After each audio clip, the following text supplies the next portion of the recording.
Hi all, welcome to Blasters arena. David Catala എന്ന Spanish പരിശീലകനാണ് Kerala ബ്ലാസ്റ്റേഴ്സിനെ ഇപ്പോൾ പരിശീലിപ്പിച്ചു കൊണ്ടിരിക്കുന്നത്. ഒരു വർഷത്തെ ഒരു കോൺട്രാക്റ്റ് ആണ് അദ്ദേഹത്തിന് നൽകിയിട്ടുള്ളത്. ആരാധകർക്ക് വലിയ പ്രതീക്ഷകൾ ഒന്നും ഇദ്ദേഹത്തിനില്ല എന്നത് ഒരു വസ്തുതയാണ്. വലിയ ഹൈപ്പൊന്നും ഈ പരിശീലകന് ആരും നൽകിയിരുന്നില്ല. പക്ഷേ ഈസ്റ്റ് ബംഗാളിനെ പരാജയപ്പെടുത്തിക്കൊണ്ട് തൻ്റെ ആ ഒരു മികവ് അദ്ദേഹം ഇപ്പോൾ തെളിയിച്ചു തുടങ്ങിയിട്ടുണ്ട്. ഏതായാലും ഒരുപാട് ആരാധകരുള്ള ഒരു ക്ലബ്ബാണ് കേരള ബ്ലാസ്റ്റേഴ്സ്. ആരാധകരിൽ നിന്നുള്ള ഈ ഒരു പ്രഷർ അതിനെ എങ്ങനെ കൈകാര്യം ചെയ്യുന്നു, അതല്ലെങ്കിൽ ഈ പ്രഷർ പണിയാവുമോ എന്ന ഒരു ചോദ്യം അദ്ദേഹത്തോട് ചോദിക്കപ്പെട്ടിരുന്നു. എന്നാൽ എവിടെ ചെന്നാലും ഈ സമ്മർദ്ദം ഉണ്ടാകും എന്നാണ് അദ്ദേഹം പറഞ്ഞിട്ടുള്ളത്. ഈ ഒരു സമ്മർദ്ദങ്ങളെ താൻ ഇഷ്ടപ്പെടുന്നു.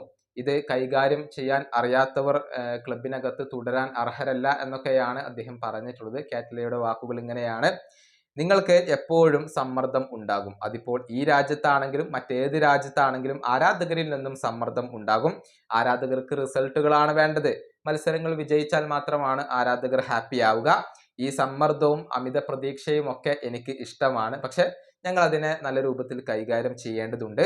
സമ്മർദ്ദം കൈകാര്യം ചെയ്യാൻ അറിയാത്തവർ ക്ലബിനകത്ത് തുടരാൻ അർഹരല്ല. ഇതാണ് ഡേവിഡ് കാറ്റല പറഞ്ഞിട്ടുള്ളത്. അതായത് ഈ പ്രഷറൊക്കെ സ്വാഭാവികമാണ്, സാധാരണമാണ്. അതിനെ ഹാൻഡിൽ ചെയ്യാൻ പഠിക്കേണ്ടതുണ്ട്.